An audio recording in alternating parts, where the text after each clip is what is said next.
MD Gopuma, Megla Secretary Sri D. Krishnakumar,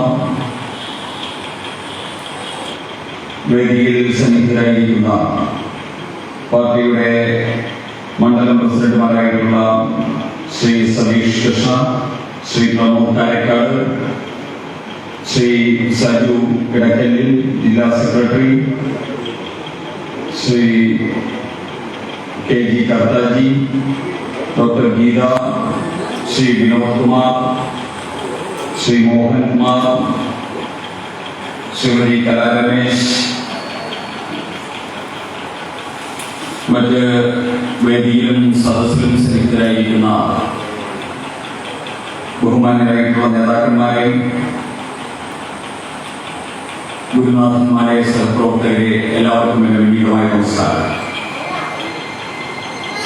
Bharatiya Janata പാർട്ടിയുടെ നേതൃത്വത്തിൽ കേരളത്തിലെ എല്ലാ അസംബ്ലി മണ്ഡലങ്ങളിലും അനുമോദന സമ്മേളനങ്ങൾ നടന്നുകൊണ്ടിരിക്കുകയാണ്. ഈ സമ്മേളനത്തിന്റെ കാലികമായിട്ടുള്ള പ്രസക്തിയെ സംബന്ധിച്ച് ആമുഖ പ്രസംഗത്തിലും തുടർന്ന് അധ്യക്ഷ പ്രസംഗത്തിലും സ്വാഗതത്തിലുമൊക്കെ നമ്മുടെ നേതാക്കന്മാർ ഇവിടെ ചില കാര്യങ്ങൾ സൂചിപ്പിച്ചു കഴിഞ്ഞു. ഭാരതീയ ജനതാ പാർട്ടിയുടെ പ്രവർത്തകർ എന്ന നിലയിൽ ഇന്ത്യയിലെ പ്രവർത്തകരായിട്ടുള്ള നമ്മളെ സംബന്ധിച്ചിടത്തോളം അഭിമാനത്തിന്റെ ഏറ്റവും വലിയ ഒരു ഔന്നിത്യത്തിലാണ് നമ്മൾ നിൽക്കുന്നത്. കാരണം ഇന്ത്യയുടെ ചരിത്രത്തിൽ ഭാരതീയ ജനതാ പാർട്ടി ഒരു പുതിയ അധ്യായം രചിച്ചിരിക്കുകയാണ്. 1947 ഓഗസ്റ്റ് 15 രാജ്യം സ്വതന്ത്രയായി ബ്രിട്ടീഷ് സാമ്രാജ്യത്വത്തിന്റെ അധിനിവേശത്തിനെതിരെ അടരാടി നേടിയ സ്വാതന്ത്ര്യത്തിന്റെ 75ാം വാർഷികത്തിൽ ഈ രാജ്യത്തിന്റെ ചരിത്രത്തിൽ നമ്മൾ കോറിയ ഒരു പുതിയ അധ്യായം എന്ന് പറയുന്നത് ഇത്രയും കാലത്തെ കോൺഗ്രസ് പാരമ്പര്യത്തിന് അവസാനം കുറിച്ച് ഒരു പുതുയുഗ പാരമ്പര്യം ഈ ഭാരതത്തിൽ ആരംഭിച്ചിരിക്കുന്നു എന്നതാണ്. 1962 ശ്രീ ജവഹർലാൽ നെഹ്റു ഇന്ത്യയുടെ പ്രധാനമന്ത്രിയായിട്ട് മൂന്നാമതും അവരോധിതമായ ആ ചരിത്രത്തിന് ശേഷം അതിന്റെ തനിയാവർത്തനം കുറച്ചുകൂടി ഉദാത്തമായി, കുറച്ചുകൂടി ആവേശോജ്വലമായി, കുറച്ചുകൂടി അർത്ഥപൂർണമായി ഈ രാജ്യത്ത് നടമാടിയതാണ് 2024 നരേന്ദ്ര ദാമോദർദാസ് മോദിയുടെ മൂന്നാം വരവ്. ആ മൂന്നാം വരവ് ഒരർത്ഥത്തിൽ പറഞ്ഞാൽ ഈ രാജ്യത്തെ സകലമാന ദുഷ്ടശക്തികൾക്കുമെതിരായിട്ടുള്ള ഉജ്ജ്വലമായിട്ടുള്ള പോരാട്ടത്തിന്റെ ഒരു വിജയക്കൊടി പാതിക്കലാണ്. ഈ രാജ്യത്തിനെതിരായിട്ട് ശബ്ദിക്കുന്നവരെല്ലാവരും ഈ രാജ്യത്ത് നരേന്ദ്രമോദി വരുന്നതിനെതിരായി ഒരുമിച്ചു കൂടി. ഈ രാജ്യത്തിനെതിരായിട്ട് പ്രവർത്തിക്കുന്ന ആഗോള ശക്തികൾ മുഴുവൻ വീണ്ടും നരേന്ദ്രമോദി ഈ രാജ്യത്തിന്റെ പ്രധാനമന്ത്രിയാകും എല്ലാ ശൈലികളും ഒരുമിച്ച് ചേർന്ന് ഇന്ത്യ മുന്നേറുന്നതിനെ തടയണമെങ്കിൽ നരേന്ദ്രമോദിയുടെ മൂന്നാം വരവ് തടയണമെന്നുള്ള ഒരു പ്രായോഗിക രാഷ്ട്രീയത്തിലേക്ക് വന്നെത്തി. അതുകൊണ്ട് തന്നെ നരേന്ദ്രമോദിയുടെ വിജയം കേവലം ഇന്ത്യ മുന്നണിക്ക് നേരെ നേടിയ ഒരു വിജയം എന്നതിനപ്പുറം നരേന്ദ്രമോദിയുടെ വിജയം എന്ന് പറയുന്നത് ഈ രാജ്യത്തിന്, ഭാരതത്തിന് ആഗോളതലത്തിൽ ആർജിക്കേണ്ട, ആഗോളതലത്തിൽ സംഭാവന ചെയ്യേണ്ട രാഷ്ട്രീയവും അതോടൊപ്പം തന്നെ എല്ലാ വിധത്തിലുമുള്ള ദൗത്യത്തിന്റെ നിർവഹണത്തിലേക്കുള്ള ഒരു വിജയമായിട്ട് മാറുകയായിരുന്നു. ഇത് കേവലം ഇന്ത്യ മുന്നണിയുടെ 10-21 രാഷ്ട്രീയ പാർട്ടികൾക്ക് എതിരെ നേടിയ വിജയമല്ല. ഈ വിജയം എന്ന് പറയുന്നത് സർവ ആഗോള ശക്തികൾക്കും എതിരായിട്ട് നേടിയ വിജയമാണ്. ഈ രാജ്യത്തിന്റെ ഒരു 140 കോടിയോളം വരുന്ന ജനതയുടെ ഉജ്ജ്വലമായിട്ടുള്ള മുന്നേറ്റത്തിന് തടസ്സം സൃഷ്ടിച്ച സകലമാന ശക്തികൾക്കുമെതിരായിട്ട് നേടിയ വിജയമാണ് നരേന്ദ്ര ദാമോദർദാസ് മോദിയുടെ വിജയം, ഭാരതീയ ജനതാ പാർട്ടിയുടെ വിജയം, NDAയുടെ വിജയം എന്ന് നമ്മൾ തിരിച്ചറിയണം. അതുകൊണ്ട് ഈ വിജയത്തെ നമ്മൾ ലാഘവത്തോടുകൂടി കാണാൻ പറ്റില്ല. ഈ വിജയത്തെ നമുക്ക് ചെറുതായിട്ട് നിരീക്ഷിക്കാനും വീക്ഷിക്കാനും വിവക്ഷിക്കാനും സാധ്യമല്ല എന്ന് നമ്മൾ മനസ്സിലാക്കണം. അതിനപ്പുറത്ത് വലിയ തലവും മാനവുമുള്ള ഒരു വിജയമാണ് നരേന്ദ്രമോദി നേടിയിരിക്കുന്ന വിജയം. ഈ വിജയം നേടുക എന്ന് പറയുന്നത് ചെറിയൊരു കാര്യമായിരുന്നില്ല. കാരണം നമ്മുടെ ശത്രുക്കളുടെ വൈകല്യം തന്നെയാണ് അതിന് പ്രധാന കാരണം. നമ്മുടെ ശത്രുക്കളുടെ വൈവിധ്യത്തിന്റെ കൂട്ടത്തിൽ ആഗോള മാധ്യമ ശൃംഖലയെ ഞാൻ ഉൾപ്പെടുത്തി, ആദ്യം പറഞ്ഞ കൂട്ടത്തിൽ ഉൾപ്പെടുത്തിയില്ല. ആഗോള മാധ്യമ ശൃംഖലകൾ മുഴുവൻ നരേന്ദ്രമോദിക്കും ഇന്ത്യക്കുമെതിരായിട്ടുള്ള ഒരു സാഹചര്യമുണ്ട്. അതുപോലെ തന്നെ കേരളത്തിലെ മാധ്യമങ്ങൾ ഒറ്റക്കെട്ടായി നരേന്ദ്രമോദിക്കും ഇന്ത്യക്കുമെതിരായിട്ടുള്ള ഒരു സാഹചര്യമുണ്ട്. സമൂഹ മധ്യത്തിലേക്ക് അവർ നൽകുന്ന ആഖ്യാനങ്ങൾ BJP എന്ന് പറയുന്ന ഒരു വർഗീയ പാർട്ടിയാണ്, BJP എന്ന് പറയുന്ന ഒരു പിന്തിരിപ്പൻ പാർട്ടിയാണ്, BJP എന്ന് പറയുന്നത് മതങ്ങളെ മുഴുവൻ തന്നെ ഉച്ചാരണം ചെയ്തുകൊണ്ട് മുസ്ലിം സമൂഹത്തെ ന്യൂനപക്ഷങ്ങൾക്ക് പ്രത്യേകിച്ച് ജീവിക്കാൻ പറ്റാത്ത ഒരു ഇന്ത്യ സൃഷ്ടിക്കുന്നതിന് വേണ്ടിയുള്ള പാർട്ടിയാണ്. BJP എന്ന് പറയുന്നത് പട്ടികജാതി സമൂഹത്തിന്റെ അർഹതപ്പെട്ട അവകാശങ്ങൾ നിഷേധിക്കുന്ന പാർട്ടിയാണ്. BJP എന്ന് പറയുന്നത് ഭരണഘടന, ഈ രാജ്യത്ത് മഹാത്മാ അംബേദ്കർ സൃഷ്ടിച്ച ഭരണഘടനയെ തന്നെ സമ്പൂർണ്ണമായിട്ടും തകർക്കുന്ന പാർട്ടിയാണ് എന്ന നിലയിലുള്ള തെറ്റായിട്ടുള്ള ആഖ്യാനങ്ങൾ സൃഷ്ടിച്ചുകൊണ്ട് ആ ആഖ്യാനങ്ങൾക്ക് അനുഗുണമായിട്ടുള്ള വാതാവരണം സൃഷ്ടിച്ച് BJPയെ തടുക്കുന്നതിന് വേണ്ടി മാധ്യമങ്ങൾ ശ്രമിച്ചു. ഇതിനെ എല്ലാവരെയും അതിജീവിച്ചുകൊണ്ടാണ് ഭാരതീയ ജനതാ പാർട്ടിയുടെ താമരയുടെ ഹരിതകാവ്യ പതാക മൂന്നാമതും ഇന്ത്യയുടെ ഇന്ദ്രപ്രസ്ഥത്തിൽ അഭിമാനത്തോടെ ഹിമാലയ തുല്യമായിട്ട് പാറി പറക്കുന്നത് എന്നതുകൊണ്ടാണ്. ആ ദിവ്യമായ മുഹൂർത്തത്തിന് കർമ്മം കൊണ്ട് പ്രേരണാദാതാക്കളായി, കർമ്മം കൊണ്ട് ഭാഗവാക്കാകാൻ ഭാഗ്യം സിദ്ധിച്ച പ്രവർത്തകർ എന്ന നിലയിലാണ് ഈ ഇരിക്കുന്ന നമ്മൾ അഭിമാനത്തോടുകൂടി, അഭിനിവേശത്തോടുകൂടി, ആവേശത്തോടുകൂടി ഭാരതീയ ജനതാ പാർട്ടിയുടെ പ്രവർത്തകരാണ്. ശത്രുക്കൾ വലുതായിരുന്നപ്പോൾ ആ ശത്രുക്കൾ മുഴുവൻ തന്നെ നേരിട്ട് വിജയത്തിലേക്ക് എത്തുമ്പോൾ ആ വിജയത്തിന്റെ ആഹ്ലാദത്തിനും അഭിമാനത്തിനിടയിലും നമ്മുടെ മുന്നിലുള്ള വെല്ലുവിളികൾ ആ ചരിത്രവും ഇവിടെ യാഥാർത്ഥ്യമായിരിക്കുന്നു. നമ്മൾ തൃശ്ശൂർ നേടിയിരിക്കുന്നു. 75,000-ൽ പരം വോട്ട് നേടി, വോട്ടിന്റെ ഭൂരിപക്ഷത്തിൽ 3,00,000 വോട്ടിന്റെ ഭൂരിപക്ഷത്തിൽ കേരളത്തെ സംബന്ധിച്ചിടത്തോളം ഏറ്റവും ഉജ്ജ്വലമായിട്ടുള്ള ഒരു ഭൂരിപക്ഷത്തിൽ ശ്രീ സുരേഷ് ഗോപി തൃശ്ശൂർ നേടിയെടുത്തു. ആ തൃശ്ശൂർ നേടിയെടുത്തത് മറ്റൊരു ചരിത്രപരമായിട്ടുള്ള കാൽവെപ്പാണ്.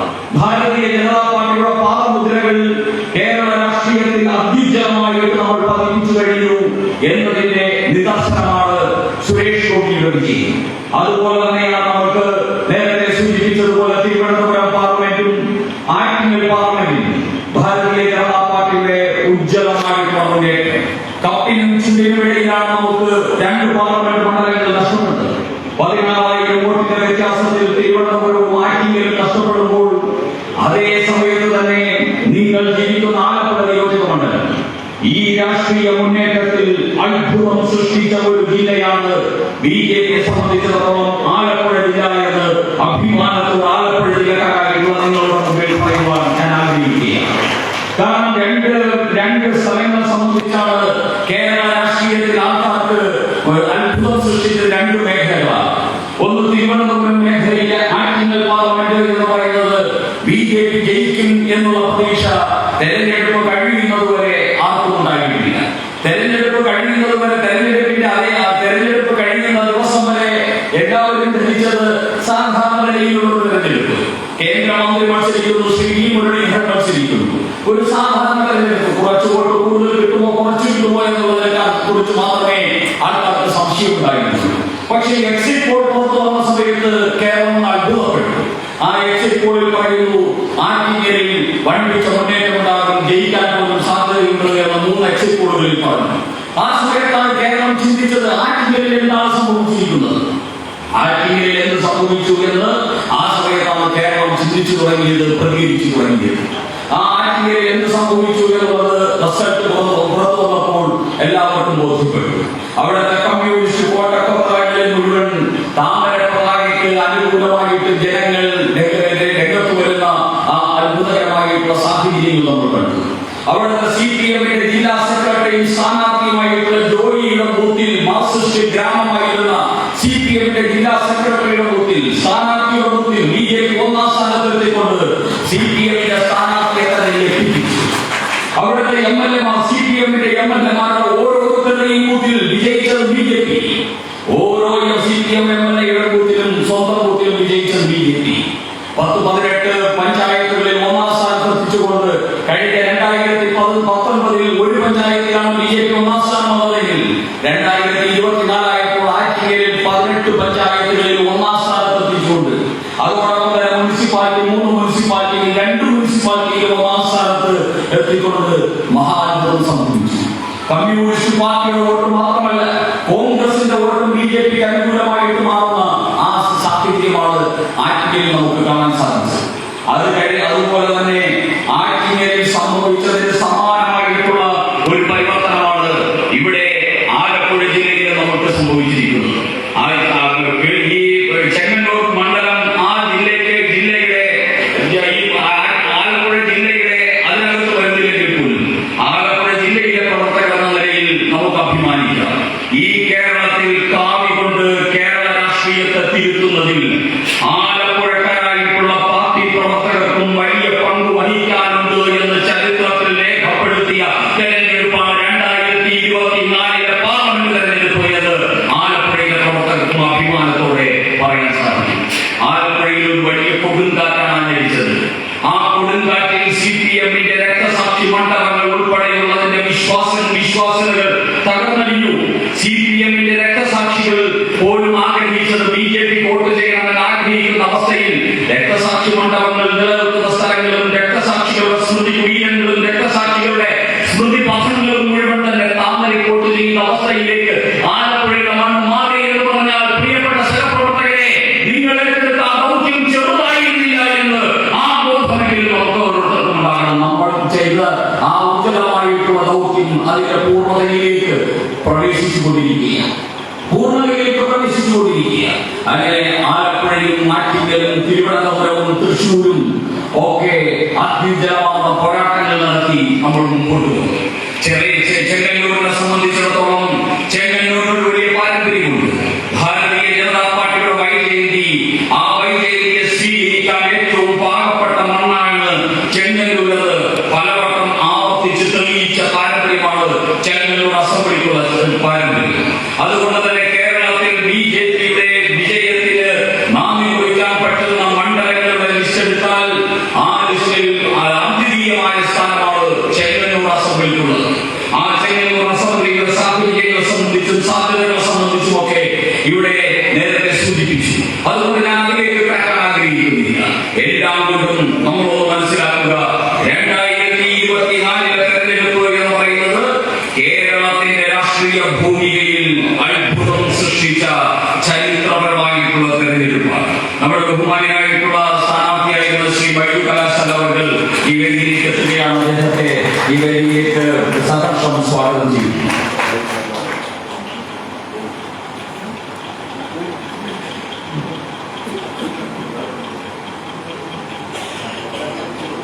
കേരളത്തിന്റെ ചരിത്രത്തിൽ അതുകൊണ്ട് തന്നെ 2024 നിർണായകമാവുകയാണ്.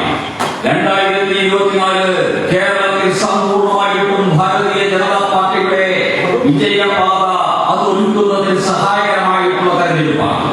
2024 എന്ന് പറയുന്നത് കഴിഞ്ഞ 10-60 വർഷക്കാലമായിട്ട് ഐക്യ കേരളം രൂപാന്തരപ്പെട്ടതിന് ശേഷം തിരുവിതാംകൂറും കൊച്ചിയും മലബാറും ചേർന്ന് ഐക്യ കേരളം രൂപാന്തരപ്പെട്ടതിന് ശേഷം ഈ കേരളത്തിലെ ഇടത് വലത് മുന്നണി സംവിധാനത്തിൽ രൂപാന്തരപ്പെട്ട രാഷ്ട്രീയത്തിന്റെ അവസാനത്തിന്റെ ആരംഭം കൂടിയാണ് 2024 ഈ പാർലമെന്റ് തെരഞ്ഞെടുപ്പോടുകൂടി ഉയർന്നു വന്നിരിക്കുന്നത്. ഇത് അവസാനത്തിന്റെ ആരംഭമാണ്. മുന്നണി സംവിധാനങ്ങളുടെ അവസാനത്തിന്റെ ആരംഭമാണ്. ഇടത്തേക്കും വലത്തേക്കും മനുഷ്യനെ വലിച്ചു കൊണ്ടുപോകുന്ന അധമമാർന്ന വികസന വിരുദ്ധമാർന്ന അനാശാസ്യമാർന്ന അഴിമതിയുക്തമായിരുന്ന ഈ മുന്നണി സംവിധാനത്തിന്റെ അവസാനത്തിന്റെ ആരംഭമാണ് പ്രിയപ്പെട്ടവരെ 2024 കേരളത്തിൽ വന്ന പാർലമെന്റ് തെരഞ്ഞെടുപ്പിന്റെ ഫലം. അതാണ് ഒരു പാർലമെന്റ് മണ്ഡലം ജയിച്ചുകൊണ്ടും 20% വോട്ട് കിട്ടിക്കൊണ്ടും ഭാരതീയ ജനതാ പാർട്ടിയുടെ കുറിച്ച് കാണിക്കുന്നത്. അതാണ് BJPക്ക് കേരളത്തിൽ 4% വോട്ട് വർദ്ധിക്കുമ്പോൾ ഇടതുപക്ഷത്തിന് കേരളത്തിൽ വോട്ട് കുറയുന്നു, വലതുപക്ഷത്തിന് കേരളത്തിൽ വോട്ട് കുറയുന്നു. ശതമാനാധിഷ്ഠിതമാകും ആയിട്ടും അതോടൊപ്പം തന്നെ വോട്ടിന്റെ എണ്ണത്തിന്റെ അടിസ്ഥാനത്തിലും ഇടതും വലതും പിന്നോട്ട് പോകുമ്പോൾ ഭാരതീയ ജനതാ പാർട്ടി മുന്നോട്ട് കുതിക്കുന്ന ഒരു രാഷ്ട്രീയം ഈ കേരളത്തിൽ ആരംഭിച്ചിരിക്കുന്നു. ഇടതും വലതും പിന്നോട്ട് പോകുന്നു, ഭാരതീയ ജനതാ പാർട്ടി മുന്നോട്ട് വരുന്നു എന്ന രാഷ്ട്രീയമാണ്. ഈ രാഷ്ട്രീയത്തിൽ നമ്മൾ കാണേണ്ടത് എല്ലാ തെരഞ്ഞെടുപ്പുകളിലും നമുക്ക് ഒരു പ്രതിസന്ധി നമ്മൾ നേരിടാറുണ്ട്. കാരണം ഇടതുപക്ഷമാണ് ഭരിക്കുന്നതെങ്കിൽ ഇടതുപക്ഷത്തിനെതിരായിട്ടുള്ള വികാരങ്ങൾ, ആ വികാരങ്ങൾ മുഴുവൻ തന്നെ ജനങ്ങളുടെ പ്രതിഷേധവും വികാരവും ഒക്കെ വലതുപക്ഷത്തിന് അനുകൂലമായിട്ട് പോയി വലതുപക്ഷം വെറുതെ നോക്കിക്കൊണ്ടിരുന്ന അധികാരത്തിൽ വരുന്ന സാഹചര്യമാണ് കേരളത്തിൽ ഉണ്ടായിരുന്നത്. വലതുപക്ഷമാണ് ഭരിക്കുന്നതെങ്കിൽ വലതുപക്ഷത്തിനെതിരായിട്ടുള്ള വികാരങ്ങൾ ഇടതുപക്ഷത്തിന് അനുകൂലമായിട്ട് പോകുന്ന രാഷ്ട്രീയമാണ് കേരളത്തിൽ ഇന്നലകളിൽ നമ്മൾ കണ്ടിട്ടുള്ള രാഷ്ട്രീയം. ആ രാഷ്ട്രീയമാണ് അവസാനിക്കുന്നത്. ഇടതുപക്ഷത്തിനെതിരായിട്ടുള്ള വികാരമുള്ളപ്പോൾ ഇനി വലതന്മാരെ കൊണ്ടുവന്നിട്ട് കാര്യമില്ല, വരേണ്ടത് BJP ആണ് എന്നൊരു തോന്നൽ കേരളത്തിൽ സംജാതമായ ഒരു തെരഞ്ഞെടുപ്പ്. വരേണ്ടതിന്റെ BJP ആണ് എന്ന ആ ബോധ്യം കേരളത്തിലെ പൊതു മസ്തിഷ്കങ്ങളിൽ എത്തിയ ഒരു സാഹചര്യമാണ് ഈ തെരഞ്ഞെടുപ്പിൽ നമ്മൾ കാണുന്നത്. അതാണ് മനോഭാവത്തിന്റെ അടിസ്ഥാനത്തിൽ വന്നിരിക്കുന്ന മാറ്റം. ഇടതിന് ബദൽ വലതല്ല, വലതിന് ബദൽ ഇടതല്ല, രണ്ടിനും ബദൽ BJP ആണ് എന്ന ആ ബോധം ഈ കേരളത്തിന്റെ പൊതുസമൂഹത്തിൽ വന്നിരിക്കുന്നു. ആ ബോധമാണ് ഇന്നേക്ക് 10 വർഷങ്ങൾക്ക് മുമ്പ് പശ്ചിമ ബംഗാളിലെ പാവപ്പെട്ട ജനതയുടെ മനസ്സിലുണ്ടായത്. ആ ബോധമാണ് ഇന്നേക്കും 10 വർഷങ്ങൾക്ക് മുമ്പ് ത്രിപുരയിലെ സാധാരണക്കാരായ 62% വരുന്ന പട്ടികവർഗ ജനവിഭാഗങ്ങൾ, നിരക്ഷരകുക്ഷികളായിട്ടുള്ള സാധാരണക്കാർ, വനാന്തരങ്ങളിൽ ജീവിക്കുന്ന പാവപ്പെട്ടവരുടെ മനസ്സിൽ 10 വർഷങ്ങൾക്ക് മുമ്പുണ്ടായത് ഇടതുമല്ല വലതുമല്ല ബദൽ BJP ആണ് എന്ന ബോധമാണ്. ആ ബോധം ഇന്നലകളിൽ പശ്ചിമ ബംഗാളിൽ ഉണ്ടായെങ്കിൽ, ഇന്നലകളിൽ ത്രിപുരയിൽ ഉണ്ടായെങ്കിൽ, ഇന്നിതാ 2024 ആ ബോധം കേരളത്തിലുണ്ടായിരിക്കുന്നു. ഈ കേരളത്തിലുണ്ടായിരിക്കുന്ന ബോധതലം ഈ കേരളത്തിൽ 65 വർഷക്കാലമായിട്ട് നിലനിൽക്കുന്ന ഇടത് വലത് അവിശുദ്ധ കൂട്ടുകെട്ടിന്റെ അന്ത്യകൂടാശ ചെയ്യുന്നവർക്ക് മാത്രമേ അവസാനിക്കൂ എന്ന് നിസ്സംശയം ഈ കേരളത്തിലെ ജനതയ്ക്ക് ഇന്ന് ബോധം വന്നിരിക്കുന്നു. ആ ബോധ്യമാണ് ഈ അഭിനന്ദന സമ്മേളനത്തിന് ആധാരം. ആ ബോധ്യമാണ് ഈ അന്തരീക്ഷമാണ് പ്രിയപ്പെട്ടവരെ ഈ അഭിനന്ദന സഭകളിൽ മുന്നിൽ നിൽക്കുന്ന മനോഭാവം. അതാണ് ആ മനോഭാവത്തിന്റെ അടിസ്ഥാനത്തിലാണ് നമ്മൾ പ്രവർത്തിക്കുന്നത്. അതുകൊണ്ടാണ് ഞാൻ പറയുന്നത്, ഈ തലമുറയിൽ ജീവിക്കുന്ന നമ്മൾ അഭിമാനികളാണ്. നമുക്ക് ജീവിതത്തിൽ മഹാസൗഭാഗ്യം സിദ്ധിച്ചിട്ടുള്ളവരാണ്. നമ്മൾ പ്രസ്ഥാനത്തിന് വേണ്ടി എത്രയോ ദശാബ്ദങ്ങളായിട്ട് പ്രവർത്തിക്കുന്ന ആൾക്കാരാണ്. 40, 50, 60 വർഷങ്ങളായിട്ട് ഈ ദിവ്യമാർന്ന കാവ്യ പതാക നെഞ്ചോട് ചേർത്ത് വെച്ച് ഭാരത് മാതാവിനെ ജയിപ്പിച്ചുകൊണ്ട് വന്ദേ മാതരം ഉച്ചയിഷ്ടം ഉദ്ഘോഷിച്ചുകൊണ്ട് പ്രവർത്തിക്കുന്ന 10,000-കണക്കിന് പ്രവർത്തകരുടെ പ്രസ്ഥാനമാണ് ഈ ഭാരതീയ ജനതാ പാർട്ടി. ആ പ്രസ്ഥാനം ആ രീതിയിൽ പ്രവർത്തിച്ചു വരുമ്പോൾ ആ പ്രസ്ഥാനത്തിന്റെ ഇന്നലകളിൽ പിന്നിട്ട ആ പ്രവർത്തന പാരമ്പര്യത്തിൽ വളരെ ഉജ്ജ്വലമായിട്ടുള്ള ഒരു നേട്ടത്തിന്റെ അതിനിർണായകമായിട്ടുള്ള മുഹൂർത്തത്തിൽ എത്തി നിൽക്കുന്ന ഈ സമയത്ത് പ്രവർത്തിച്ച നമ്മൾ ഓരോരുത്തരും ഭാഗ്യവാന്മാരാണ്. നമ്മൾ ഇന്നലകളിൽ നമ്മൾ അവഗണിച്ച, അവഹേളിച്ച, അപമാനിച്ച സംഘടനാ പ്രവർത്തനത്തിന്റെ ചരിത്രം നമുക്കറിയാം. നമ്മൾ അതിനൊക്കെ ഇരയായിട്ടുള്ളവരാണ്. നമ്മൾ ആ ഇരയായിരിക്കുന്ന സമയത്ത് നമ്മൾ നമ്മുടെ അഭിമാനബോധവും സംഘടനയുടെ പ്രത്യയശാസ്ത്രവും സംഘടനയുടെ ആദർശവും നമ്മൾ കൈവിട്ടിട്ടില്ല. അതിൽ നമുക്ക് അല്പപ്പോലും കുന്തിയം തോന്നിയിട്ടില്ല. ഇന്ന് നമ്മൾ അംഗീകാരത്തിന്റെയും ഐശ്വര്യത്തിന്റെയും അഭ്യുന്നതിയുടെയും അചഞ്ചലമായ ആദർശത്തിന്റെയും യാഥാർത്ഥീകരണത്തിന്റെയും ദിവ്യമായ പാതയിൽ നമ്മൾ എത്തിയിരിക്കുകയാണ്. അവഗണനകളിൽ നിന്ന് അംഗീകാരത്തിലേക്ക് എത്തിയ ആ മുഹൂർത്തത്തിൽ സാക്ഷ്യം വഹിച്ചവരാണ് നമ്മൾ. ഇത് രണ്ടും അനുഭവിക്കാൻ ഭാഗ്യം സിദ്ധിച്ചവരാണ്. അവഗണനയും അവഹേളനവും അനുഭവിക്കാനും അംഗീകാരവും ആശീർവാദവും അനുഭവിക്കാനും ഭാഗ്യം സിദ്ധിച്ച പ്രവർത്തകരാണ് നമ്മൾ. നമുക്ക് ഈ ചരിത്രത്തിനോടൊപ്പം നീങ്ങാൻ സാധിച്ചവരാണ്. BJPയുടെ വളർച്ചയുടെ ചരിത്രത്തിൽ മാത്രമല്ല, രാജ്യത്തിന്റെ മുന്നേറ്റത്തിന്റെ ചരിത്രത്തിൽ നമുക്ക് അഭിമാനകരമായിട്ടുള്ള അത്തരത്തിലുള്ള സാഹചര്യം ഉണ്ടായിരുന്നു. ഇന്നലെ ഇന്ത്യ എന്ന് പറയുന്നത് 3-ാം ലോക രാജ്യമായിരുന്നു. 3-ാം ലോക രാജ്യമെന്നോ 3-ാം രാജ്യമെന്നോ പ്രാകൃതന്റെയും വികൃതന്റെയും കാളവണ്ടി യുഗത്തിന്റെയും ഭൂമിയെന്നോ നിരക്ഷരകുക്ഷിയുടെയും കുഗ്രാമങ്ങളുടെയും വൈദ്യുതി എത്താത്ത കുടിവെള്ളമെത്താത്ത പ്രദേശങ്ങളുടെയും ഭൂമി എന്ന് പറഞ്ഞ് ഇന്ത്യയെ അത് അവഹേളിക്കുകയും അപമാനിക്കുകയും ചെയ്ത ഒരു ലോക ചരിത്രമുണ്ടായിരുന്നു. ആ ലോക ചരിത്രത്തിൽ നിന്ന് ഇന്ത്യ ഇന്ന് ബഹുദൂരം മുന്നോട്ട് പോയിരിക്കുന്നു. കുറഞ്ഞ സമയത്തിനുള്ളിൽ ഇന്ത്യ ഇന്ന് ബഹുദൂരം മുന്നോട്ട് പോയിരിക്കുന്നു. ഒരു കാലത്ത് ഇന്ത്യ ലോകത്തിലെ 14ാമത്തെ സാമ്പത്തിക ശക്തിയായിരുന്നുവെങ്കിൽ ഇന്ന് വരുന്ന 3 വർഷത്തിനുള്ളിൽ ഇന്ത്യ ലോകത്തിലെ 3ാമത്തെ സാമ്പത്തിക ശക്തിയാകുമെന്ന് സാമ്പത്തിക വിശാലന്മാർ പ്രഖ്യാപിച്ചു കഴിഞ്ഞിരിക്കുന്നു. യുനെസ്കോ പ്രഖ്യാപിച്ചു കഴിഞ്ഞിരിക്കുന്നു. അതോടൊപ്പം തന്നെ മറ്റ് സാമ്പത്തിക അന്താരാഷ്ട്ര സാമ്പത്തിക ഏജൻസികൾ പ്രഖ്യാപിച്ചു കഴിഞ്ഞിരിക്കുന്നു. IMF-ഉം വേൾഡ് ബാങ്കും ഒക്കെ പ്രഖ്യാപിച്ചു കഴിഞ്ഞിരിക്കുന്നു. ലോകത്തിലെ ഏറ്റവും വേഗതയുള്ള സാമ്പത്തിക ശക്തി ഇന്ത്യയാണ്. ഇന്ത്യ 3ാമത്തെ ലോകത്തിലെ വൻ ശക്തിയായിട്ട് മാറാൻ പോവുകയാണ്. ഇന്ത്യയുടെ മുന്നിൽ ഇന്ന് ലോകത്ത് 4 രാജ്യങ്ങളേ ഉള്ളൂ: ജർമ്മനിയും ജപ്പാനും അമേരിക്കയും ചൈനയും. വരുന്ന 3 വർഷം കഴിഞ്ഞാൽ ഇന്ത്യയുടെ മുന്നിൽ ലോകത്ത് 2 രാജ്യങ്ങളെ ഉണ്ടാവൂ. ഒന്ന് ചൈനയും മറ്റൊന്ന് അമേരിക്കയുമാണ്. ജർമ്മനിയെയും ജപ്പാനെയും കടത്തിവെട്ടി ഇന്ത്യ ലോകത്തിലെ വൻ ശക്തിയായിട്ട് മാറുന്ന ആ അത്ഭുതകരമായിട്ടുള്ള കാഴ്ചയിലേക്കുള്ള പ്രയാണത്തിലാണ് നമ്മൾ. ഇന്ന് ഈ രാജ്യത്തിലെ എല്ലാ വീടുകളിലും വൈദ്യുതി എത്തുന്നു. ഇന്ന് ഈ രാജ്യത്തിലെ എല്ലാ വീടുകളിലും ശുദ്ധമായ കുടിവെള്ളം എത്തുന്നു. ഇന്ന് ഈ രാജ്യത്തിന്റെ എല്ലാ ഗ്രാമങ്ങളിലും വൈദ്യുതി എത്തിക്കഴിഞ്ഞിരിക്കുന്നു. ഈ രാജ്യം വികസനത്തിന്റെ പുതിയ ഒരു പന്ഥാവിലേക്ക് എത്തപ്പെട്ടിരിക്കുന്നു. ലോകത്തിലെ ഏറ്റവും വലിയ ആയുധ ശേഷിയുള്ള ഭൂമിയായിട്ട് ഇന്ത്യ മാറുന്നു. ലോകത്തിലെ വൈജ്ഞാനിക മേഖലയിൽ ഉദാത്തമായ ലക്ഷ്യങ്ങൾ കൈവരിക്കാൻ സാധിക്കുന്ന ഭൂമിയായിട്ട് ഇന്ത്യ മാറുന്നു. ഈ ഭാരതത്തിന്റെ പാരമ്പര്യത്തെ സംബന്ധിച്ച് ലോകത്തിനുള്ള അഭിമാനകരമായിട്ടുള്ള സാഹചര്യം ഉണ്ടാവുന്നു. അങ്ങനെ ഇന്ത്യ സകലമായ ലോകരംഗങ്ങളിലും ഉന്നത ശീർഷമായ സ്ഥാനങ്ങളിലേക്ക് പ്രയാണം നടത്തിക്കൊണ്ടിരിക്കുന്ന കാലഘട്ടമാണ് ഇത്. നമ്മൾ കാണുന്നു. മുമ്പ് ഒരു പാചകവാതക സിലിണ്ടർ എന്ന് പറയുന്നത് ദിവാസ്വപ്നമായിരുന്ന ആൾക്കാരാണ് നമ്മൾ ഓരോരുത്തരും. ഇവിടെ ഇരിക്കുന്ന 30-40 വയസ്സ് പ്രായമായിട്ടുള്ളവർക്കറിയാം പാചകവാതക സിലിണ്ടർ വീട്ടിൽ ഇതുപോലെ കിട്ടുമെന്ന് നമ്മൾ ആരും സ്വപ്നം കണ്ടിരുന്നില്ല. 15 വർഷം മുമ്പ് ടെലിഫോണ് ഈ രീതിയിലുള്ള സംവിധാനങ്ങൾ ഉണ്ടാകുമെന്ന് നമ്മൾ കണ്ടിരുന്നില്ല. അങ്ങോട്ട് ഫോൺ എടുത്തു കഴിഞ്ഞാൽ പൈസ കൊടുക്കേണ്ട ഒരു കാലഘട്ടം ഉണ്ടായിരുന്നു ടെലിഫോണിനെ സംബന്ധിച്ച്.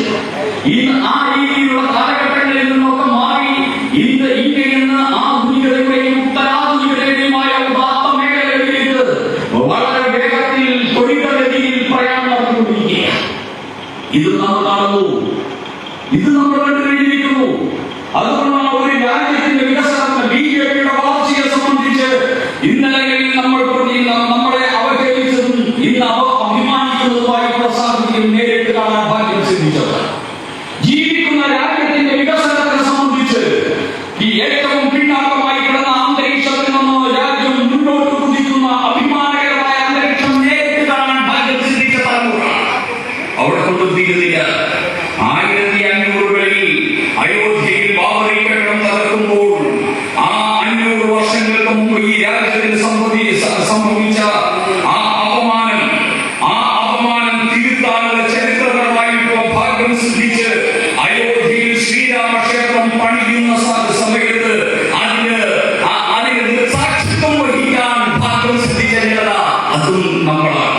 അത് നമ്മുടെ തലമുറയാണ്. 1953 ഡോക്ടർ ശ്യാമപ്രസാദ് മുഖർജി കാശ്മീരിലേക്ക് മാർച്ച് നടത്തിയിട്ട് ഈ കാശ്മീർ ഭാരതത്തിന്റെ അവിഭാജ്യ ഭാഗമാണ് 370 വകുപ്പ് എടുത്തു കളയാൻ ആവശ്യപ്പെട്ട് കാശ്മീരിന്റെ ജയിലുകൾക്കുള്ളിലേക്ക് 1953 മെയ് മാസം 11-ാം തീയതി ജയിലുകൾക്കുള്ളിൽ അടയ്ക്കപ്പെട്ട ആ ഡോക്ടർ ശ്യാമപ്രസാദ് മുഖർജി ജൂൺ 23-ാം തീയതി ആ ജയിലിൽ കിടന്ന് മരിക്കുമ്പോൾ അദ്ദേഹം കണ്ടൊരു സ്വപ്നമുണ്ട്. ഈ കാശ്മീർ ഭാരതത്തിന്റെ അവിഭാജ്യ ഭാഗമാണെന്ന്. അന്ന് കണ്ട ആ സ്വപ്നം സാക്ഷാത്കരിക്കാൻ 2019 ഓഗസ്റ്റ് മാസം 5-ാം തീയതി നരേന്ദ്രമോദിക്ക് സാധിച്ചത് നേരിട്ട് കാണാൻ ഭാഗ്യം സിദ്ധിച്ച തലമുറയിൽപ്പെട്ടവരാണ് നമ്മൾ.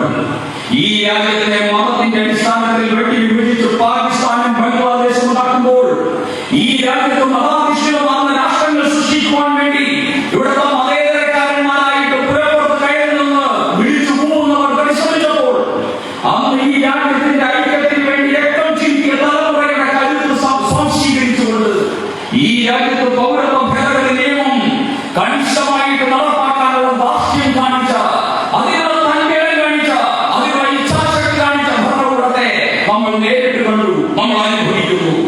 ഈ രാജ്യത്തെ ഇന്നലകളിൽ പ്രാകൃതമെന്നും വികൃതമെന്നും വിശേഷിപ്പിച്ച ആദർശങ്ങൾ ഇന്ന് ഈ രാജ്യത്തെ നവോത്ഥാന ചരിത്രത്തിന്റെ അനിവാര്യതയായിട്ട് കണക്കാക്കി ഈ രാജ്യത്ത് നടപ്പാക്കപ്പെടുമ്പോൾ അതിന് സാക്ഷ്യം വഹിക്കുവാൻ നമുക്ക് ഭാഗ്യം ലഭിച്ചിരിക്കുന്നു. ആദർശപരമായിട്ട് നമുക്ക് അഭിമാനിക്കാം. നൂറ്റാണ്ടുകൾക്ക് മുമ്പ്, ദശാബ്ദങ്ങൾക്ക് മുമ്പ് നമ്മൾ ഉയർത്തിയ മുദ്രാവാക്യങ്ങൾ ഇന്ന് നമ്മളുടെ സാന്നിധ്യത്തിൽ ഈ രാജ്യത്ത് നടപ്പാക്കപ്പെടുന്നു. ഇന്നലകളിൽ ഇന്ത്യ വികസനത്തിന്റെ കാര്യത്തിൽ പിന്നോക്കമായിരുന്നു. ഇന്ത്യ വികസനത്തിന്റെ കാര്യത്തിൽ മുന്നോക്കമാണ്. ഇന്നലകളിൽ ഞങ്ങളുടെ പാർട്ടി അവഗണിക്കപ്പെട്ടിരുന്നു. ഇന്ന് ഞങ്ങളുടെ പാർട്ടി അഭിമാനികളുടെ പാർട്ടിയായിട്ട് മാറിയിരിക്കുന്നു.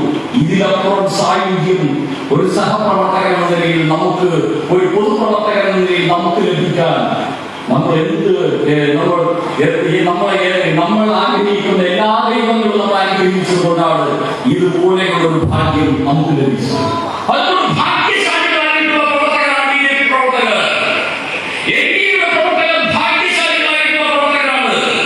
ഇന്ത്യയുടെ തലമുറയിൽ ജീവിക്കുന്ന നമ്മൾ ഓരോരുത്തരും ഭാഗ്യം സിദ്ധിച്ചവരാണ് പൊതുപ്രവർത്തകർ എന്ന നിലയിൽ. ഈ ഭാഗ്യം ലോകത്ത് മറ്റൊരു രാഷ്ട്രീയ പാർട്ടിക്കും ഉണ്ടായിട്ടുണ്ടാവില്ല. ലോകത്ത് മറ്റൊരു ജനാധിപത്യ രീതിയിലും ഈ ഭാഗ്യം സിദ്ധിച്ചിട്ടുള്ളവരെ നമുക്ക് കാണാൻ സാധിക്കില്ല. ആ ഭാഗ്യം സിദ്ധിച്ചത് ദേശീയ തലത്തിൽ മാത്രമല്ല, സംസ്ഥാന തലത്തിൽ നമ്മൾ ഭാഗ്യവാന്മാരായിട്ട് മാറുന്നു. ഈ കേരളത്തിന്റെ രാഷ്ട്രീയ ഭൂമികയിൽ കാവി കൊണ്ടൊരു തിരുത്തിനു പറ്റിയ വർഷമായിട്ട് നമ്മൾ പ്രവർത്തിച്ച 2024 മാറിക്കഴിഞ്ഞിരിക്കുന്നു.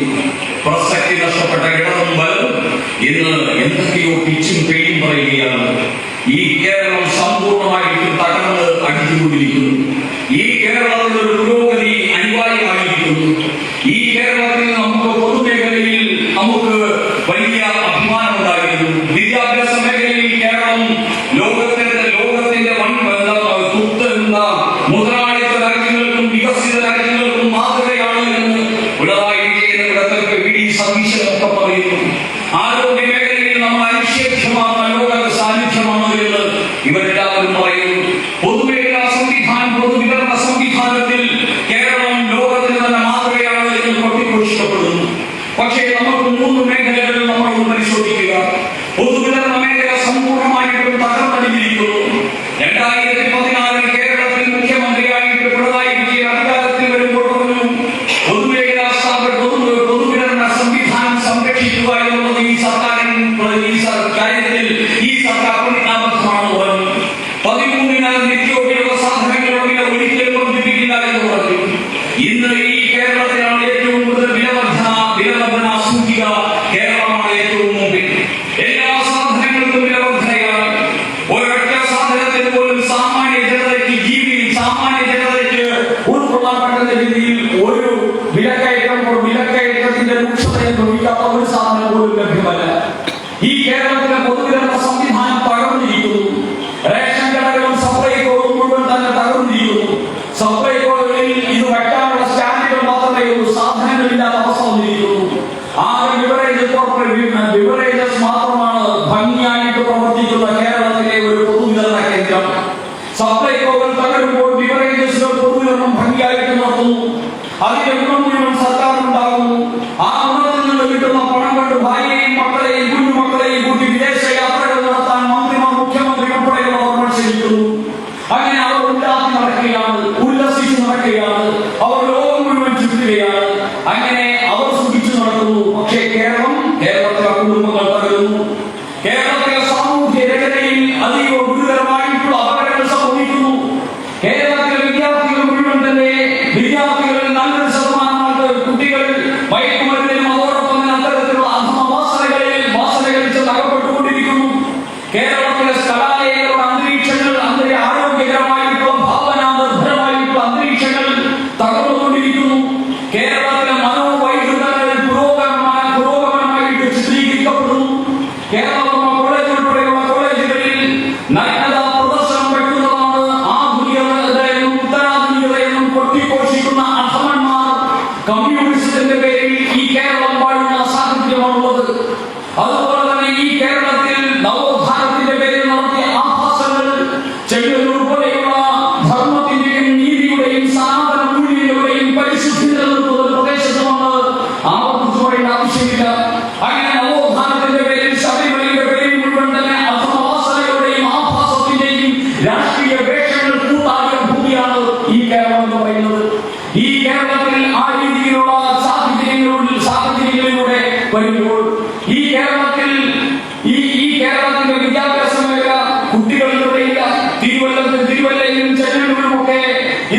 നിലനിൽക്കുന്നത് എന്ന് ഞാൻ പറയുകയാണ്.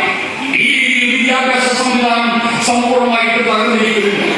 എല്ലാവർക്കും SSLC പാസ്, SSLC എഴുതുന്ന എല്ലാവരും ജയിക്കുക. ഇനി എഴുതാത്തവരും കൂടെ ജയിക്കുന്ന പുതിയ കേരളത്തിന്റെ സൃഷ്ടിക്ക് വേണ്ടി പിണറായി വിജയൻ ഇനിയുമുണ്ട് 2 വർഷം. പിണറായി വിജയൻ മന്ത്രിസഭയിൽ ഒരു തീരുമാനം എടുത്താൽ മതി. 16 വയസ്സായിട്ടുള്ള ഈ കേരളത്തിൽ പിറന്ന 16 വയസ്സ് പൂർത്തിയായ എല്ലാവർക്കും SSLC മന്ത്രിസഭ യോഗം കൂടി വാക്ക് ചെയ്താൽ ഈ കേരളത്തിൽ സമ്പൂർണ്ണ SSLC പാസ്സായവരുടെ പട്ടികയിൽ ലോകത്തിൽ ശ്രദ്ധ നേടും. ഇദ്ദേഹത്തിന് അവിടെ ചെന്ന് ഇരുമ്പ് കസേരയിട്ട് അമേരിക്കയിൽ ചെന്ന് അവാർഡ് വാങ്ങാൻ പറ്റും പിണറായി വിജയൻ. ഈ കേരളത്തിലെ വിദ്യാഭ്യാസത്തെ സമ്പൂർണ്ണമായിട്ടും തച്ചുടച്ച് തരിപ്പണമാക്കി ചവരോട് ചേർന്ന് ഒട്ടിച്ചു കഴിഞ്ഞിരിക്കുകയാണ്. വിവരവും വിദ്യാഭ്യാസവും ബോധവും ബോധമാനവും ഇല്ലാത്ത ഈ കമ്മ്യൂണിസ്റ്റ് അധമവാസനകൾ എല്ലാം കൂടി ചേർന്ന് അങ്ങനെ വിദ്യാഭ്യാസത്തെ തകർത്തിരിക്കുന്നു, തരിപ്പണമാക്കിയിരിക്കുന്നു. ഈ ഒരു വിദ്യാഭ്യാസത്തിന്റെ പുനർജന്മം എന്ന് പറയുന്നത് എത്ര കാലം കഴിഞ്ഞാൽ ലഭിക്കുമെന്ന് നമുക്കറിയില്ല. കേന്ദ്ര സർവകലാശാലകളും അതോടൊപ്പം തന്നെ മറ്റ് IITയും NIITയും ഉൾപ്പെടെയുള്ള സ്ഥാപനങ്ങളിലൂടെ കേന്ദ്ര സർക്കാർ ഒരുപാട് പദ്ധതികളുമായിട്ട് മുന്നോട്ട് വരുമ്പോഴും അടിസ്ഥാന വിദ്യാഭ്യാസത്തെ തകർത്ത് അതിന്റെ പുറത്തിൽ നിന്ന് ഇങ്ങനെ ആറാടുന്ന ഈ കമ്മ്യൂണിസ്റ്റ് ഭരണകൂടത്തിനും കോൺഗ്രസ് ഭരണകൂടത്തിനും മുന്നിൽ ആ വിദ്യാഭ്യാസത്തിന് എത്ര കാലം പിടിച്ചു നിൽക്കാൻ സാധിക്കുമെന്നുള്ള കാര്യത്തിൽ സംശയമുണ്ട് പ്രിയപ്പെട്ടവരെ. അങ്ങനെ വിദ്യാഭ്യാസം തകർന്നിരിക്കുന്നു. ആരോഗ്യ മേഖലയിൽ ഇതേ തകർച്ചയാണ്. ഇന്ന് ഈ കേരളത്തിലെ ആരോഗ്യ മേഖലയിൽ എന്തെങ്കിലും ഒക്കെ വെളിച്ചമുണ്ടെങ്കിൽ അത് കേന്ദ്ര സർക്കാരിന്റെ ഫണ്ട് വരുന്ന സ്ഥലങ്ങളിൽ മാത്രമാണ്. സംസ്ഥാന സർക്കാരിന്റെ ഫണ്ട് വരുന്ന സ്ഥലങ്ങളിൽ സംസ്ഥാന സർക്കാരിന്റെ ആരോഗ്യ മേഖലയിൽ സമ്പൂർണ്ണമായിട്ട് തകർന്നിരിക്കുന്നു. ഡോക്ടർമാരില്ല, നഴ്സുമാരില്ല, കത്രികയില്ല, എന്നിൽ പനി പോലുമില്ലാത്ത ഇവിടുത്തെ ആശുപത്രികളിൽ അങ്ങനെ തകർന്നിരിക്കുന്നു. ആ രീതിയിൽ അധപ്പതിച്ചുകൊണ്ടിരിക്കുന്ന ആരോഗ്യ മേഖല സാധാരണക്കാരൻ ക്ഷേമ കേരളമാണ്. സാധാരണക്കാരന്റെ കേരളമാണ്. പെൻഷനില്ല, ക്ഷേമ പെൻഷനില്ല, കുട്ടികൾക്ക് ഉച്ചകഞ്ഞി കൊടുക്കാൻ പണമില്ല.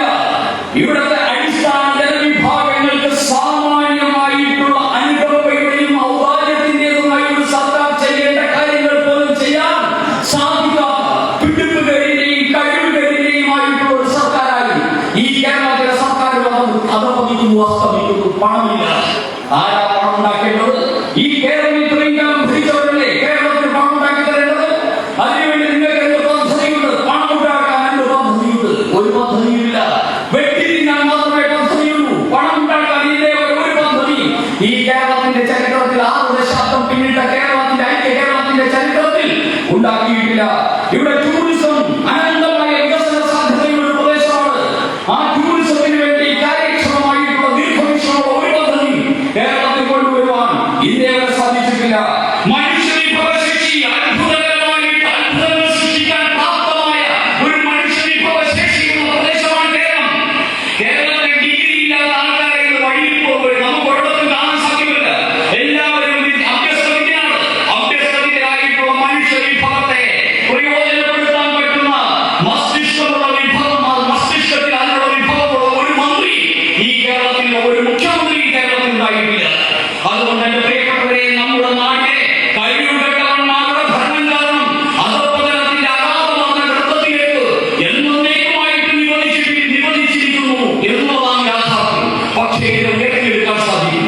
അതിനെ ഉയർത്തിയെടുത്ത് മുന്നോട്ട് കൊണ്ടുവരാൻ വേണ്ടിയുള്ള ഒരു ഉജ്ജ്വലമായ പരിശ്രമത്തിലും ഭഗീരഥ യജ്ഞത്തിലാണ് നരേന്ദ്ര ദാമോദർദാസ് മോദിയുടെ നേതൃത്വത്തിലുള്ള കേന്ദ്ര സർക്കാർ. കേരളത്തെ ഉയർത്തിയെടുക്കാൻ സാധിക്കുമെന്നുള്ള ഉജ്ജ്വലമായിട്ടുള്ള ദൃഢവിശ്വാസമാണ് ഇന്ന് നരേന്ദ്രമോദി സർക്കാർ കേരളത്തിന് വേണ്ടി അനുവദിച്ചുകൊണ്ടിരിക്കുന്ന, കേരളത്തിന് വേണ്ടി ചെയ്യുന്ന ഓരോ കാര്യത്തിലൂടെയും നമുക്ക് ബോധ്യമാക്കുന്നത്. വിഴിഞ്ഞം തുറമുഖം വരാൻ പോവുകയാണ്. തിരുവനന്തപുരത്ത് വിഴിഞ്ഞം തുറമുഖം ഉൾക്കൊള്ളുന്ന കോവളം മണ്ഡലത്തിലെ ഒരു പൊതുപ്രവർത്തകനാണ് ഞാൻ. വിഴിഞ്ഞം തുറമുഖം വരുന്നത് കേവലം കോവളത്തിന് വേണ്ടിയോ തിരുവനന്തപുരത്തിന് വേണ്ടിയോ ഒന്നുമല്ല, ഈ രാജ്യത്തിന് വേണ്ടിയുള്ളതാണ്. ഇന്ത്യയിലെ ഒരു മദർ പോർട്ടാണ്, ഏക മദർ പോർട്ടാണ്. ഇന്ത്യയിൽ 217 പോർട്ടുകളുണ്ട്. 217 പോർട്ടുകളിൽ 68 പോർട്ടുകൾ കാർഗോ പോർട്ടുകളാണ്. 13 പോർട്ടുകൾ മേജർ പോർട്ടുകളാണ്. ഒരൊറ്റ മദർ പോർട്ട് പോലും ഇന്ത്യയിലില്ല. ആദ്യത്തെ ഇന്ത്യയിലെ മദർ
ഈ രാജ്യത്ത് നാഷണൽ ഗ്രിഡ് വന്നതുകൊണ്ട്. നാഷണൽ ഗ്രിഡ് എന്ന് പറയുന്ന ദീർഘവീക്ഷണമുള്ള പദ്ധതി വന്നപ്പോൾ ഇത്രയും കാലമായിട്ട് നമ്മളെ ഇരുട്ടിലാക്കിയിരുന്ന കമ്മ്യൂണിസ്റ്റുകാരനും കോൺഗ്രസുകാരനും കേരളം ഉൾപ്പെടെ ഇന്ത്യയിലെ ആരെയും ഇരുട്ടിലാക്കാൻ പറ്റാത്ത സാഹചര്യം നരേന്ദ്രദാമോദർദാസ് മോദി ഈ രാജ്യത്ത് സൃഷ്ടിച്ചിരിക്കുന്നു. ഇങ്ങനെ വികസനത്തിന്റെ മനോഹാരിത മുഴുവൻ, വികസനത്തിന്റെ ആ ഉജ്ജ്വലമാകുന്ന ദൃശ്യം മുഴുവൻ, വികസനത്തിന്റെ അഭിമാനകരമായിട്ടുള്ള ആ മുന്നേറ്റം മുഴുവൻ ദൃശ്യാവിഷ്കൃതമാകുന്ന ഒരു സമൂഹമായിട്ട് ഇന്നത്തെ ജനത മാറിക്കൊണ്ടിരിക്കുന്നു. ഇതൊക്കെ നരേന്ദ്രമോദിയാണ്, ഇതൊക്കെ BJP ആണ്, ഇതൊക്കെ ഈ രാജ്യത്തിനൊരു കാഴ്ചപ്പാടുള്ളതുകൊണ്ടാണ്, ഇതൊക്കെ ഈ രാജ്യത്തിന്റെ മുന്നേറ്റത്തിന് അതീവ പ്രാധാന്യം നൽകുന്നതാണ്. അതുകൊണ്ടാണല്ലോ അമൃത് കാൽ പദ്ധതിയുമായിട്ട് BJP മുന്നോട്ട് പോകുന്നത്. എന്തിനാ അമൃത് കാൽ പദ്ധതി വന്നത്? ഈ രാജ്യം സ്വാതന്ത്ര്യത്തിന്റെ 100ാം കൊല്ലം ആഘോഷിക്കുമ്പോൾ, 2047 ഈ രാജ്യം സ്വാതന്ത്ര്യത്തിന്റെ 100ാം പൊൻദിനം ആഘോഷിക്കുമ്പോൾ ഈ രാജ്യം ലോകത്തിൽ ഒരു വികസിത രാജ്യമായിട്ട് മാറും. അങ്ങനെ ഒരു സ്വപ്നം വയ്ക്കാൻ ഈ രാജ്യത്തിന്റെ ആദ്യത്തെ പ്രധാനമന്ത്രിക്ക് സാധിച്ചിരുന്നോ? ഈ രാജ്യം 65 വർഷം ഭരിച്ച കോൺഗ്രസിന്റെ ഏതെങ്കിലും പ്രധാനമന്ത്രിമാർക്ക് ഈ രാജ്യത്തിന്റെ സ്വാതന്ത്ര്യത്തിന്റെ 50ാം വർഷത്തിൽ ഞങ്ങൾ ഇത് നേടും, സ്വാതന്ത്ര്യത്തിന്റെ 75ാം വർഷത്തിൽ ഞങ്ങളുടെ രാജ്യം ഇത് നേടും എന്ന് ഇതുവരെ നിങ്ങൾ ആരെങ്കിലും കേട്ടിട്ടുണ്ടോ? ഈ രാജ്യത്തെ ഇന്നേവരെ ഭരിച്ച ഏതെങ്കിലും ഒരു പ്രധാനമന്ത്രിക്ക് തന്റെ ഭരണത്തിന് കീഴിൽ ഈ രാജ്യത്തിന്റെ പൊതുവായിട്ടുള്ള മുന്നേറ്റത്തെ സംബന്ധിച്ച് ഒരു സ്വപ്നം തരാൻ, ഒരു കാഴ്ചപ്പാട് തരാൻ സാധിച്ചിരുന്നോ? അങ്ങനെ ഇന്ത്യയിൽ ആദ്യമായിട്ട് വരുന്നത് നരേന്ദ്രമോദിയുടെ ഭരണത്തിന് കേവലം 5 വർഷത്തെ വോട്ട് ചെയ്യും, ഞാനൊരു മാനിഫെസ്റ്റോ നടപ്പാക്കാമെന്നല്ല പറയുന്നത്. നിങ്ങൾ വോട്ട് ചെയ്യുന്നത് 25 വർഷത്തിന് ശേഷം ഇന്ത്യ ഒരു വികസിത രാജ്യമായിട്ട് കാണാൻ വേണ്ടി ഇന്ന് വോട്ട് ചെയ്യൂ എന്നാണ് പറഞ്ഞത്. 2047 ഇന്ത്യ വികസിത രാജ്യമായിട്ട് കാണാൻ 2024 വോട്ട് ചെയ്യൂ എന്ന് പറഞ്ഞ ഒരു ഭരണകൂടം ലോക ചരിത്രത്തിൽ നരേന്ദ്രമോദിയുടെയും BJP മറ്റൊരു ലോക ചരിത്രത്തിൽ ഇതിന് സമാനമായ മറ്റൊരു രാഷ്ട്രീയ പാർട്ടി മുന്നേറ്റമില്ല. അതാണ് ദീർഘവീക്ഷണം, അതാണ് ദീർഘവീക്ഷണം. എന്നെയും നിങ്ങളെയും കുറിച്ചല്ല എനിക്ക് ചിന്തിക്കുന്നത്, എന്റെയും നിങ്ങളുടെയും വീട്ടിലുള്ള കുഞ്ഞുങ്ങളെ കുറിച്ചാണ് എനിക്ക് ചിന്തിക്കുന്നത്. എന്റെയും നിങ്ങളുടെയും വീട്ടിലുള്ള കൊച്ചു കുഞ്ഞുങ്ങളെ സംബന്ധിച്ച് ചിന്തിക്കുന്ന ഒരു പ്രധാനമന്ത്രി ഒരു ഇന്ത്യ. അതാണ് എന്റെ ഇന്ത്യ, അതാണ് എന്റെ രാജ്യം. ഇന്ന് ഈ രാജ്യം യുവാക്കളുടെ രാജ്യമാണ്. ഈ രാജ്യത്തെ പൗരന്മാരിൽ 60% എന്ന് പറയുന്ന 45 വയസ്സ് താഴെയുള്ള യുവാക്കളാണ്.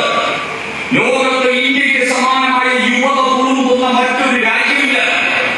ആ രാജ്യത്തിലെ യുവതയുടെ ചൈതന്യം, ചേതന, അവരുടെ സക്രിയത, അവന്റെ ഉന്മേഷം, അവന്റെ ഉദാത്തമായ ചിന്തകൾ, അതെല്ലാം തന്നെ പ്രയോജനപ്പെടുത്തിക്കൊണ്ടാണ് നരേന്ദ്രമോദിയും BJP പറയുന്നത് ഈ ശക്തി ഉപയോഗിച്ച് ഇന്ത്യക്ക് ലോകത്തിലെ വൻശക്തിയാകാൻ സാധിക്കും. നരേന്ദ്രമോദി വരാതിരുന്നുവെങ്കിൽ ഇന്ത്യ ലോകത്തിലെ വൻശക്തിയാകുന്ന ആർക്കെങ്കിലും സ്വപ്നം കാണാൻ സാധിക്കുമായിരുന്നു? നരേന്ദ്രമോദിയും BJP വരാതിരുന്നുവെങ്കിൽ ഇന്ത്യ ലോകത്തിലെ 5ാമത്തെ സാമ്പത്തിക ശക്തിയാണ് എന്ന് അഭിമാനത്തോട് പറയാൻ സാധിക്കുമായിരുന്നു? നരേന്ദ്രമോദിയും BJP വരാതിരുന്നുവെങ്കിൽ ഇന്ത്യക്ക് ഇന്ന് ലോകത്തിന്റെ മുമ്പിൽ ലഭിക്കുന്ന ഈ അപൂർവങ്ങളിൽ അപൂർവമായിട്ടുള്ള ആ സൗഭാഗ്യം സിദ്ധിക്കുമായിരുന്നു? ലോകത്തെവിടെ ചെന്നും ഇന്ത്യക്കാരനെന്ന് പറയാൻ, മോദിയുടെ നാട്ടിൽ നിന്ന് വരുന്നവനെന്ന് പറയാൻ, തന്റെ ഇടത്തോടുകൂടി നട്ടൽ നിവർത്തി തല ഉയർത്തി പറയാൻ ഓരോ ഇന്ത്യക്കാരനും അവസരം ലഭിക്കുന്ന ഈ മഹാഭാഗ്യം നരേന്ദ്രമോദിയും BJP വരാതിരുന്നുവെങ്കിൽ ഇന്ത്യയിൽ കാണുമായിരുന്നോ? ഇതൊക്കെ അനുഭവിക്കാൻ ഭാഗ്യം സിദ്ധിച്ചവരല്ലേ നമ്മൾ. അതുകൊണ്ട് പ്രിയപ്പെട്ടവരെ, നമുക്ക് സിദ്ധിച്ച ഭാഗ്യം നമ്മുടെ കുഞ്ഞുങ്ങളിലേക്ക് പകർന്നു കൊടുക്കണം. നമുക്ക് സിദ്ധിച്ച ഈ ഭാഗ്യം നമ്മുടെ കുഞ്ഞുങ്ങളിലേക്ക്, അതിന്റെ അനുകരണങ്ങൾ നമ്മുടെ കുഞ്ഞുങ്ങളിലേക്ക് എത്തിക്കണം. നമുക്ക് സിദ്ധിച്ച ഈ ഭാഗ്യം നമ്മുടെ കുഞ്ഞുങ്ങളിലൂടെ നമ്മുടെ വരും തലമുറയ്ക്ക് ലഭ്യമാക്കണം. അങ്ങനെ നമ്മൾ ഈ കാലഗതിയിൽ വിജയം പ്രാപിക്കുന്ന സമയത്ത് നമ്മുടെ കുഞ്ഞുങ്ങൾ, നമ്മൾ ജീവിച്ച നാട് ലോകോത്തരമായിട്ട് മാറുന്ന ആ സ്വപ്നം നമുക്കുണ്ടാകണം. അതിനുവേണ്ടി ഒരു ഭരണകൂടമുണ്ട്, അതിനുവേണ്ടി ഒരു ഗവൺമെന്റ് ഉണ്ട് നമ്മുടെ നാട്ടിൽ. ആ ഗവൺമെന്റിന്റെ പ്രവർത്തകരാണ് നമ്മൾ. അതിന്റെ അഭിമാന ദിനമാണ്, അഭിമാന സമ്മേളനമാണ് നമ്മൾ ഒരുമിച്ച് കൂടി നടത്തുന്നത്. ഈ അഭിമാന സമ്മേളനം അതുകൊണ്ടാണ് ഞാൻ സൂചിപ്പിച്ചത്, അർത്ഥതലങ്ങൾ ഏറെയുള്ള ഒരു സമ്മേളനമാണ്. നൂറ്റാണ്ടുകളായിട്ട് നമ്മൾ കരുതി വച്ചിരുന്ന നമ്മുടെ ആദർശത്തിന്റെ സായുജ്യം അനുഭവേദ്യമാക്കുന്ന ഒരു അഭിമാന സമ്മേളനമാണ്.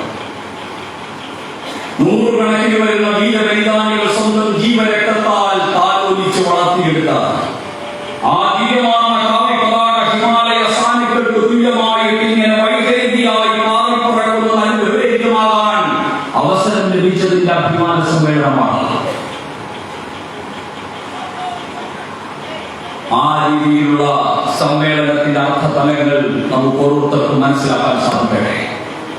കേരളത്തിന്റെ ചരിത്രത്തിൽ ഇനി BJP നിശ്ചയിക്കും ഭാവി. കേരളത്തിന്റെ വികസനത്തിന്റെ ഭാവിയും കേരളത്തിന്റെ ചരിത്രവും കേരളത്തിന്റെ രാഷ്ട്രീയവും ഇനി ഭാരതീയ ജനതാ പാർട്ടി നിശ്ചയിക്കും. ആ നിശ്ചയിക്കുന്ന തലത്തിലേക്ക് കേരളത്തെ മാറ്റിയെടുക്കാൻ വേണ്ടിയുള്ള പ്രവർത്തനങ്ങൾക്ക് ആരംഭം കുറിച്ച വർഷമെന്ന നിലയിൽ വരും വർഷങ്ങളിൽ നിതാന്ത ജാഗ്രതയോടുകൂടി ഈ ആദർശത്തിൽ അല്പപ്പോലും വ്യതിചലിക്കാതെ, സംഘടനാ പ്രവർത്തനത്തിൽ അല്പപ്പോലും വിട്ടുവീഴ്ചയില്ലാതെ കരുത്തറ്റ രീതിയിൽ പ്രവർത്തിക്കാൻ ഈ ചെങ്ങന്നൂരിലെ സഹപ്രവർത്തകർക്ക് സാധിക്കട്ടെ എന്ന് ആശംസിക്കുന്നു. ഈ സ്ഥാനാർത്ഥി എന്ന നിലയിൽ നമ്മുടെ പ്രിയങ്കരനായിട്ടുള്ള സ്ഥാനാർത്ഥി പ്രഖ്യാപിച്ചുകൊണ്ട് ഈ നാട്ടിൽ സജീവമായിട്ട് ഇടപെട്ടുകൊണ്ട് അദ്ദേഹത്തിന്റെ പഴയകാല ഗതകാല അദ്ദേഹത്തിന്റെ പൊതുപ്രവർത്തന പാരമ്പര്യം മുഴുവൻ കരുത്താക്കി കണ്ടുകൊണ്ട് BJP-യോടൊപ്പം നിന്ന് NDA സ്ഥാനാർത്ഥി BJP-യുടെ സ്ഥാനാർത്ഥി എന്ന നിലയ്ക്കപ്പുറം BJP-യുമായിട്ടുള്ള ആത്മബന്ധം സ്വന്തം ഹൃദയത്തിൽ നാടീ ഞരമ്പുകളിലും ദർശിപ്പിക്കുന്ന രീതിയിൽ നിലനിർത്തിക്കൊണ്ട് നമ്മളോടൊപ്പം പ്രവർത്തിച്ചു. അദ്ദേഹത്തിന്റെ പൊതുപ്രവർത്തനത്തിന് അദ്ദേഹത്തിന്റെ ഭാവിക്ക് വേണ്ടിയുള്ള എല്ലാ ആശംസകളും ഈ അഭിനന്ദന സമ്മേളനത്തിൽ ഭാരതീയ ജനതാ പാർട്ടിയുടെ പ്രവർത്തകരുടെ പേരിൽ ഞാൻ അദ്ദേഹത്തിന് നേരിടും. നമുക്ക് ഒരുമിച്ച് നിൽക്കണം, കരുത്തുറ്റ രീതിയിൽ ഒരുമിച്ച് നിൽക്കണം. ഇന്ന് BDJS ഉൾപ്പെടെയുള്ള ചില സംഘടനകളാണ് നമ്മളോടൊപ്പം ഉള്ളത്. ഈ കേരളത്തിലെ UDF-നോടൊപ്പം LDF-നോടൊപ്പം നിൽക്കുന്ന നിരവധി സംഘടനകളും നേതാക്കന്മാരും ഭാരതീയ ജനതാ പാർട്ടിയിലേക്കുള്ള പ്രയാണം ആരംഭിക്കാൻ പോവുകയാണ്. അതിന്റെ ആരംഭം കേരളത്തിൽ കണ്ടു തുടങ്ങിയിരിക്കുന്നു. വരും നാളുകളിൽ അത് ശക്തിപ്പെടാൻ പോവുകയാണ്.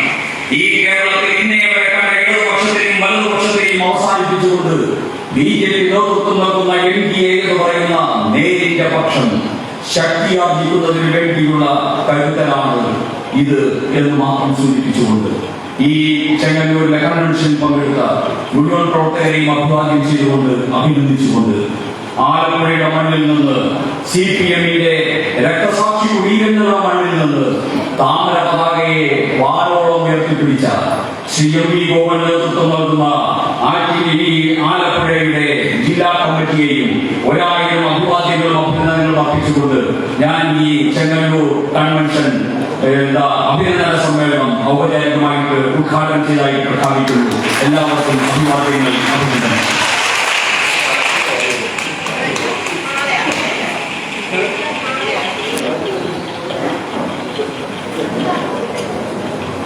അടുത്തതായി ഈ അഭിനന്ദന സന്ദേശം നൽകുവാനായി ശ്രീ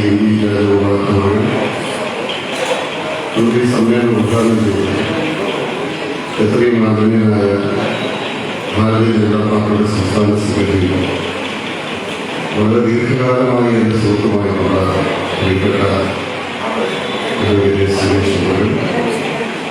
എത്രയും ആദരണീയനായ ഭാരതീയ ജനതാ പാർട്ടിയുടെ ജില്ലാ പ്രസിഡന്റ് ശ്രീ ഗോകുമാരി, ജില്ലാ സെക്രട്ടറി ശ്രീ സജു ഇടക്കലും, ശ്രീ D. കൃഷ്ണകുമാർ, ഡോക്ടർ ഗീത, ഇത്രയും ആദരണീയനായ ജില്ലാ ഖജാൻജി കട്ടാജി, കലാരമേശ്, ഇത്രയും പ്രിയപ്പെട്ട ശ്രീ പ്രമോദ് കാരക്കാട് അടക്കമുള്ള പ്രിയപ്പെട്ട നേതാക്കളെ, സഹോദരങ്ങളെ, സഹോദരങ്ങളെ, ഞാൻ ദീർഘമായ പ്രസംഗത്തിലൊന്നും പോകുന്നില്ല. ഈ തെരഞ്ഞെടുപ്പിൽ NDA സ്ഥാനാർത്ഥിയായത് BDJS-ന്റെ പ്രതിനിധിയായിട്ടാണ്.